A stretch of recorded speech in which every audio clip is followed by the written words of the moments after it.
Well, Jerry, thank you so much for taking the time here today. How long have we known each other? It's probably 15, 15, 20 years. 20 years. Yeah, So, pleasure to see you again. Thank Good to you see for spending time. And I want our viewers to be able to understand more of what you've been through. I want them to know about your background, your history, because you've been with several big name landscape lighting or lighting manufacturers. Right. And that's important to know. So why don't we start there? Why don't you tell us a little bit about your background and history of where you started and where you're at today? Sure. I got in the landscape lighting business is where I started with a company called BK Lighting. I believe that was 1995. And they had 7 employees. I was the number 7 employee. And that's where I learned about it. They had about a dozen products. Actually started doing their catalog work initially, and they hired me on as a national sales manager to help build the company. I was there 4 years and learned a lot about landscape lighting. They were one of the first ones building these MR16 small fixtures and utilizing the MR16 halogen lamp because of the quality of light it produced. It was a 12-volt system, and that's where things were starting to go, and versus the 120-volt par lamps that people used to bury in the ground in a PVC holder. I left there in around 2000, was offered a partnership in a company with the owners of Winona Lighting in Minnesota, and I worked with them for a couple of years designing similar products. I've always believed you could do better and improve the products that you're making. I have that philosophy today. It's never good enough. Yeah. Okay. Always think about making it better and making it work better, last longer, those kind of things. I was with Winona a couple of years, and I left there because they wanted me to relocate to Minnesota. I was not dream state. I was not going to live in 34-degree weather. I traveled back and forth for 18 months or so, and sold out my partnership with them. And it was approached at the same time by a couple fellows that used to be with BK Lighting, and they wanted to do an upstart business here back in the valley, and we named it Vision 3 Lighting. Three guys that came from BK started another manufacturing company, and we wanted to build better products than the other guys. So national sales manager there. I was there 11 years, traveled all over the country dealing with reps and lighting designers and educating them about our product lines and convincing them that we made one of the best products and they should use it. So I left there, and I think in 2012, and decided to start my own business for myself. And I did take on a partner. He helped me get Excelsior Lighting started. So we started that in 2012, and so we're just going into our 11th year. Awesome. And same philosophy, try to build a better product. So that's what we've tried to do, and I think we make one of the best spec grade products in the industry. We're primarily an assembly operation, and so we use dozens of vendors to create all the parts for us and assemble. Now what started out as 7 or 8 products, now we're probably up to about 300 different products. Oh, wow. So it's yeah, that's pretty good. Keeps us busy. Yeah, for sure. Can you talk a little bit about the changes in products that you've seen over the years? Yeah, the evolution, when I started with BK, it was MR16 halogen bulb. Yep. Everybody called them. The most popular one was the GE constant color. You're probably familiar with that. So everybody used a 20 watt or a 35 watt GE constant color.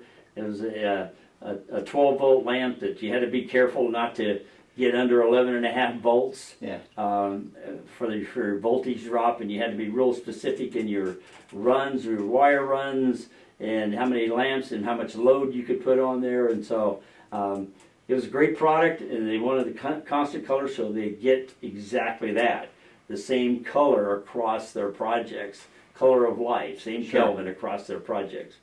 That was the go-to lamp for years and years, and I think around halfway through my association with Vision 3 Lighting, that would have been around 2008 maybe, LEDs started coming about. Yeah.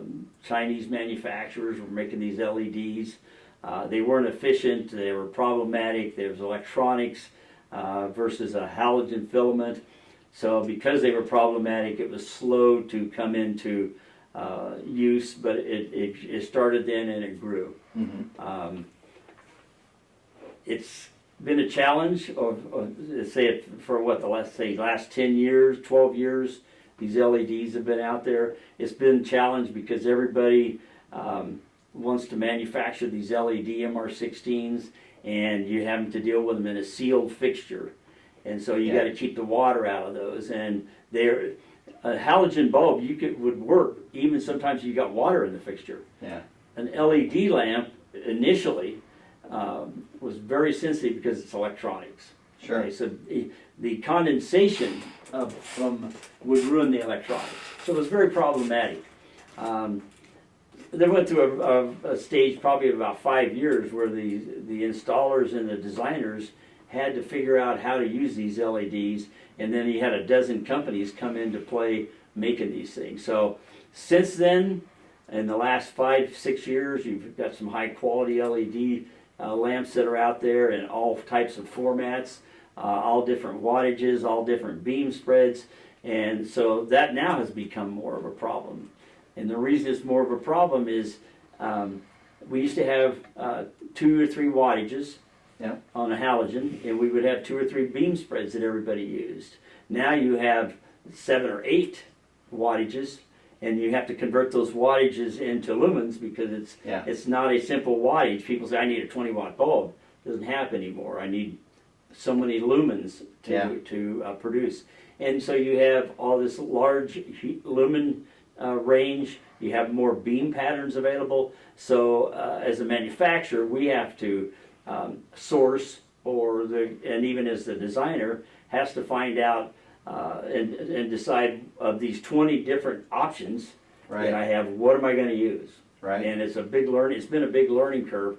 Once the designers find what they want, they're happy with it and they stick with it generally. Yeah. Okay. But electronics create problems. Sure. Electromagnetic fields that will short out an entire project. I've experienced that. So, but overall, it's better. Yep. More energy efficient. Longer home runs can be used. More fixtures on a home run. All of those things that have come about because of the creation and utilization of the LED lamps, and they're getting more efficient as we go through time. They're higher lumen output, so they're more efficient per watt. So lumens per watt are much better, and less power consumption. Sure. What's your take on retrofit versus integrated? What do you guys do here at Excelsior? We do. Or do you do both? We do mostly retrofit. We do, I would say, probably 70% retrofit. The customer buys the fixture without a lamp. Right. Generally, and supplies their own. They all have their own favorite lamp that they like to use. 20 or 30% of the orders we ship with a LED lamp, and then also about 20% of business is an integral LED module that goes in. Okay. But it's still replaceable. Right. My opinion on that over the last 5 years is I've watched companies develop integral modules that create a throwaway fixture. Yeah. Is that's not the way to go. Right. I've always been against a throwaway fixture. That's how I am. Yeah. Same thing. I've always been against a throwaway fixture. So the module we have is field replaceable. Good. And it's very adaptive to wattage and beam spreads and so forth. But I just retrofit lamps work better. They're cheaper, easier to deal with, and you don't have the problems you have the throwaway fixture. Do you find, because of that option, do you find that's more favorable to specifiers or to lighting designers that prefer to make those types of choices on their own versus, let's say, a typical lighting contractor that maybe, they just want the simplicity of everything's built into the unit and then they don't have to worry about it and they'll deal with the replacement later? As a manufacturer, I would rather provide a retrofit fixture because the lamping then becomes can be chosen by the customer, and then the onus is on them to whether it's proper. Right. It's the pricing, the performance, and everything. It's on them. If you provide them with an integral module, it creates a lot more communications and questions and misunderstandings, and maybe this isn't what I thought it was going to be, kind of stuff. It's more problematic. Right. Yeah. So Right. it's designer preference. Okay. Yeah. Good. How about, can you talk a little bit about the different customer types that you've experienced and maybe the differences between the lighting designers, like we just kind of were talking about there, but maybe, because you deal more with specifiers. Yeah, the 28 years I've been in this industry, I've been in the spec grade part of the industry. Okay. I divide it into two types: specification grade, which is a high-end, more expensive products, and the contractor grade, which is, in my opinion, a lower-end, more affordable product. They're both good, and they both provide a solution to whatever the customer is looking for. Right. For the spec grade products, you have to have a bigger selection. That's the reason I have 300 fixtures. I could probably get by with 200. But I've always tried to build what people want. I get designers that want me to tweak a product. Hey Jerry, this product is great, but could you do this or make this modification? So we try to build what people want, and you end up being, try to be all things to all people, which I never thought was a good idea. But you try to help the designer who has different requirements, where they might use 30 different fixtures in the specification grade because of the precise aiming and the precise colors and textures they want in their lighting design, versus maybe a contractor who doesn't have as much experience as a lighting designer and worked on smaller projects, and he's happier with 4 or 5 different fixtures that he uses all the time, and it solves his problem. Sure. Sure. Yeah. What do you suggest for people? Because one of the big goals we have at ELLI is trying to help promote design, lighting design, and helping people to gain more education, more skills and such, because I feel like that's been lacking in our industry for a while, as compared to product technologies and sales techniques and all these other aspects. What would you suggest for designers, how they can improve their skill sets, and especially when it comes to products, based on what you've seen and learned from your market? Yeah, I think that number one, education. Educate yourself as much as you possibly can about lighting design, and figure out what your niche is, what your specialty is. Do you like to do mostly down lighting? Do you like to use a lot of path lights? What is your style, and what is your overall goal when you're designing a project and lighting a project? Secondly, you want to choose the right products that do that for you, but don't limit yourself. So there's as much as the educational process is required about what's good lighting design and what's bad lighting design. Right. That just comes with experience and practice. Same thing with light fixtures. What fixture is going to accomplish the goal or the lighting task I have on these projects? I like to do my lighting design this way, and I want it to look like that, so that when I'm done with a lighting project on a home, or whether it's residential or commercial, you have your signature look on your products. Right. Okay. Well, in order to accomplish that, you need to have the right tools, and so I think they should educate themselves more on products, different types of products, and how those products work, and how to utilize those. Sure. That comes primarily with again, practice, experience, and do a lot of mock-ups. Good. People call me and say, how does this work? How does that work? I said, I don't know what you're looking for. Best thing to do is for you to get 3 or 4 fixtures, different types, and go do your mock-ups and find out the practical side of what this fixture does. I can tell you it's primarily a wash light, but I don't know if you want a 2-watt wash light or a 4-watt wash light. Sure. I don't know if you like 2700 or 3000 Kelvin. Sure. So, once you decide the style and the look you want in your designs, whether it's a lot of down lights or a lot of up lights, Sure. then find out the products that you need to use to accomplish that. Right. And once you have those tools, get good at using those tools. Right. Don't change tools all the time. If you get 7 or 8 good fixtures that you like, learn how to be really good with those 8 fixtures. Right. Don't try to have 30 fixtures and then be mediocre at all 30, Right. using all 30. I got kind of an So it's an educational process. Right. Both in product and in lighting design. Product choice and lighting design. Okay. And here's my biggest recommendation. Don't overlight. Yeah.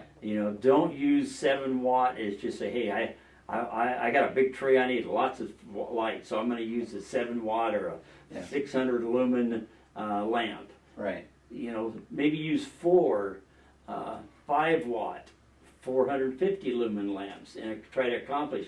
Learn what a spot does versus a flood. Know when to use the spot. Exactly. How am I going to reach the top of that tree? Yeah. Well, you may want to have a 15-degree hitting the top. Sure. You might want to have a 30-degree hitting the middle, and you might want to have a 45 or 60-degree hitting the bottom. So, education. Good. Awesome. What's your take on? Now I'm blanking. Okay, I will say one thing about this, just to interject here, as far as this could be back in the manufacturing side.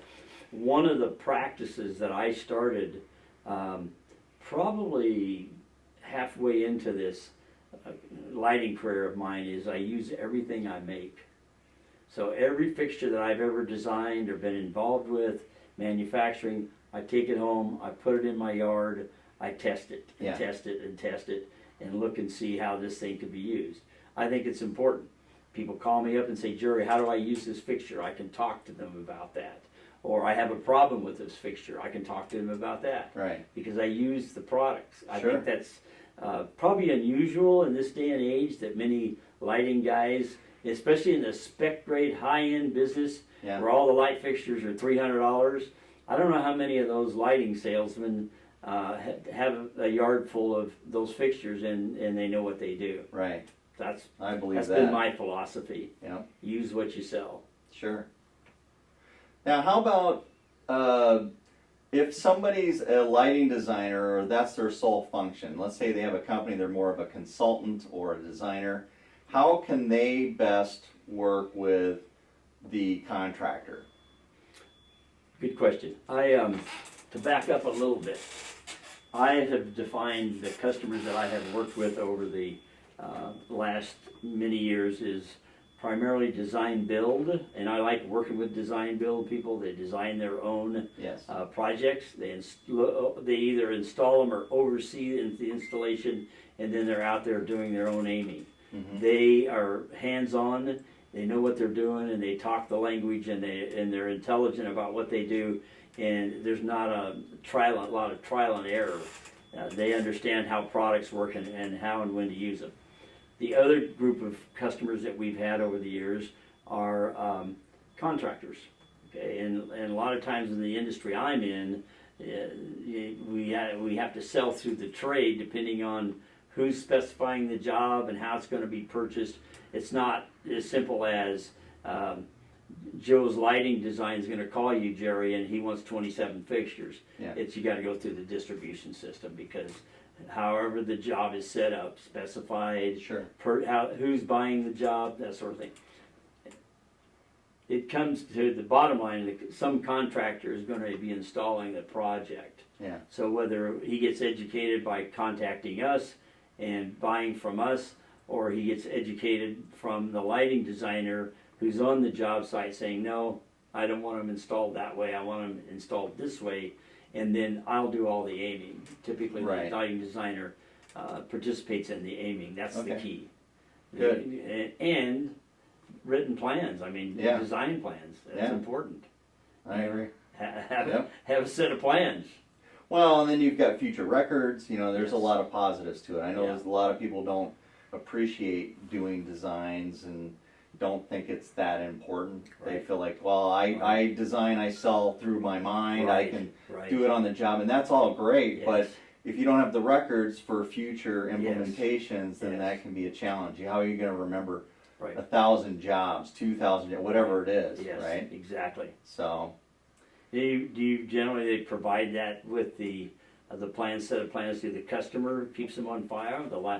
This is one area I'm not Yeah. real familiar with. well, for me, with my business, when I'm doing Avalon, or Yeah. when I was, Uh-huh. I would always do the plans, Yeah. and then I would present them to them. That's how I would sell my jobs. Sure. And then at the end, I would do an as-built plan to show cable runs and everything else Right. that I needed for my own record. So I'd keep my own copy. Right. And usually I gave a copy to the customers Yeah. as part of my service. Yeah. Because that way then they have, if they have landscape guy come out or a pool builder in 4 years put in, they don't know where anything is. Like building a house. Yeah, so you've got records there Yeah. that they can work Good. with. Good. So, I don't. but a lot of guys don't do that. Really, Yeah. I don't participate in that end of it. I see plans all the time, and I have designers send me plans and say, you know, here's the fixture schedule. You know, Mm-hmm. Right. help us get this quoted. That's our side of it. Sure. But yeah, plans are important, I would imagine. Yep. Now let's flip that real quick. Let's say, how can the landscape lighting contractor, whether they're a designer or not, let's say they have to work with a lighting designer or specifier or somebody like that, how should they best fit into that kind of working relationship where they have to now work with them? How can they better serve one another? That is a good question, and I've thought about it from time to time. I don't participate in it much as a manufacturer, but I think a good contractor, if he wants to become more valuable, and let's say he does his own design and his own jobs, Mm-hmm. but if he finds himself doing, I don't know, 50 or 60 fixture installs, in I don't know what size yard that might be, but you know, 3 or 4 zones and 50 or 60 fixture installs. Sure. He takes that expertise and goes and makes himself available to lighting designers who need good installers. Yeah, that's And true. I know even on the spec grade side of the industry, there's a contractor involved. And a Mhm. lot of times, I've heard that some designers have trouble finding the right contractor. Does this guy know what he's doing? Right. You know, can I trust him to install this $100,000 job? What are his credentials? You know, maybe he started out 5 years ago and he's done a lot of small jobs and he's worked his way up, but he's educated himself and he's become more and more familiar with the different types of jobs, and therefore he's more valuable. Sure. So a guy might start out doing his own work and end up being a subcontractor and doing installs on large jobs, and it's that knowledge that's Yeah. important. For sure. You know, he has a general understanding about design, and he has a really good understanding about install. Yeah. Yeah. How can, let's say, new guys specifically break into that area? Like, they want to, you know, get bigger, better jobs and try to work with. Do you have any tips on how they might be able to have a working relationship with specifiers or, you know, just specifically designers themselves? Well, I haven't had a lot of experience with that, but Well, I'm thinking because Yeah. you've met so many Yeah. people over with the your experience years. that I've had, it's going to be, you know, what's your resume? Yeah. You know, if you feel like you've done a good job of medium-sized or small-sized lighting projects over the last 5 or 6 years, and that you're really good at it, and you want to step up and do some bigger jobs, you've got to present a resume to some of these lighting design firms Yeah. that do $200,000 and $300,000 jobs, and it's got to be good. Yeah. You know, and that's the difficult. I've heard that once a good lighting designer finds a good installer, they stick with them. Okay. Because there are not a lot of good installers out there. Right. And I think there needs to be more lighting designers and more installers. Yeah. Good installers, contractors that know the industry really well. Sure. Sure. That actually have some design experience. Right. So they can communicate to the lighting designer on these large projects, and they understand, the lingo of, lumens and foot candles and all that kind of stuff. Right. I think that's one experience I've had off and on over the last 10 years. Because of the evolution of these lamps, you got a 20-watt constant color, now you're into a 7-watt LED, whether it's single chip or multi-chip LED. And that is understanding it all comes down to foot candles. And I think what's happened over the years is that people don't understand foot candles. They're so used to wattages. So you talk to a guy, he said, I want a 7-watt lamp. And so I go, well, what lumens are you looking for? Yeah. Well, I don't know, 500 or 600. And I said, well, what foot candles are you looking for? Well, why does foot candles matter? Well, that's how much light hits the surface. Yeah. And that kind of terminology seems to have sort of drifted away with some of these new designers. They don't understand the terminology of a lumen versus a watt versus a foot candle. Right. And there needs to be some studying done, an education done on photometry. Right. And I had a guy call me up last week, and he wanted me, out of Florida, he wanted me to help him design sign lighting. So I said, I'm not a designer, but I'll recommend some products to you. So I asked the guy, what is your ambient light level? Low, medium, or high? The guy says to me, I never thought about that. And so I said, Jim, or whatever the guy's name was, Jim, you got to start with ambient light. Yeah. And I said, because 4 watts is bright. Yeah. In a dark countryside, right. You might want to have 7 watts if you're in the city street. There's street lights all around. Right. But just that terminology, and understanding how lighting works and the functionality, I think that's important. Okay. I run into some stuff every day that's kind of laughable. That's awesome. What do you think?